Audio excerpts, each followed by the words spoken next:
5 साल की बेटी बाजार में गोलगप्पे खाने के लिए मचल गई। किस भाव से दिए भाई? पापा ने सवाल किया। गोलगप्पे वाले ने जवाब दिया, 10 रुपए के 8 दिए साहब। पापा को मालूम नहीं था गोलगप्पे इतने महंगे हो गए हैं। जब वे खाया करते थे तब तो 5 रुपए के 10 मिला करते थे। पापा ने जेब में हाथ डाला, 15 रुपए बचे थे। बाकी रुपए घर की जरूरत का सामान लेने में खर्च हो गए थे। उनका गांव शहर से दूर है। 10 रुपए तो बस के किराए में लग जाने हैं। नहीं भाई, 5 रुपए में 10 दो तो ठीक है, वरना नहीं लेने। ये सुनकर बेटी ने मुंह फुला लिया और बोली, अरे अब चलो भी पापा, नहीं लेने इतने महंगे। पापा के माथे पर चिंता की लकीरें उभर आई। अरे खा लेने दो ना साहब, अभी आपके घर में है तो आपसे लड़कर भी खा सकती है। कल को पराए घर चली गई तो पता नहीं ऐसे मचल पाएगी या नहीं, तब आप भी तरसोगे बिटिया की फरमाइश पूरी करने को। गोलगप्पे वाले के शब्द थे तो चुभने वाले, पर उन्हें सुनकर पापा को अपनी बड़ी बेटी की याद आ गई, जिसकी शादी उन्होंने 3 साल पहले एक खाते पीते पढ़े लिखे परिवार में की थी। ससुराल वालों ने पहले साल से ही उसे छोटी छोटी बातों पर सताना शुरू कर दिया था।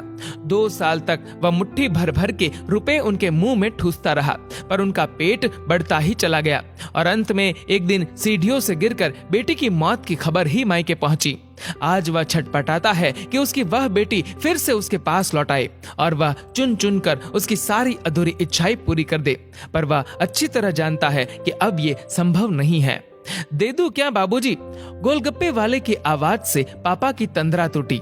गोलगप्पे वाले से बोले, रुको भाई 2 मिनट।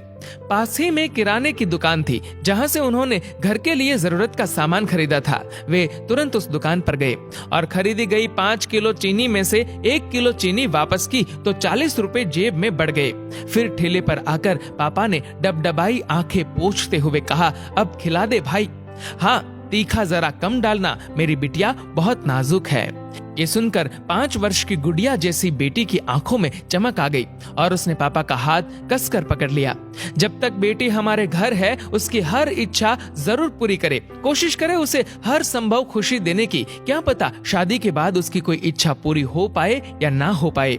ये बेटियां भी कितनी अजीब होती है। जब ससुराल में होती है तब मायके जाने को तरसती है, सोचती है कि घर जाकर माँ को ये बताऊंगी, पापा से ये मांगूंगी, बहन से ये कहूंगी, भाई को सबक सिखाऊंगी और मौज मस्ती करूंगी। लेकिन जब सच में मायके जाती है तो एकदम शांत हो जाती है, किसी से कुछ भी नहीं बोलती, बस माँ बाप भाई बहन से गले मिलती है, बहुत खुश होती है।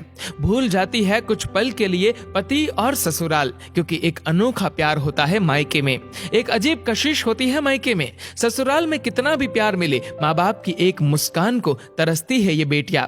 ससुराल में कितना भी रोए पर मायके में एक भी आंसू नहीं बहाती ये बेटियां, क्योंकि बेटियों का एक भी आंसू माँ बाप भाई बहन को हिला देता है, रुला देता है। कितनी अजीब है ये बेटियां, कितनी नटखट है ये बेटियां, भगवान की अनमोल देन है ये बेटियां। हो सके तो बेटियों को बहुत प्यार दे, उन्हें कभी भी न रुलाए, क्योंकि ये अनमोल बेटी 2 परिवार जोड़ती है, 2 रिश्तों को साथ लाती है अपने प्यार और मुस्कान से।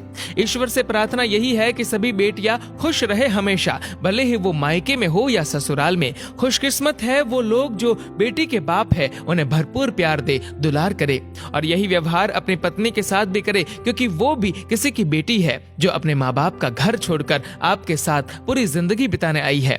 उसके पिता की सारी उम्मीदें सिर्फ और सिर्फ आपसे है।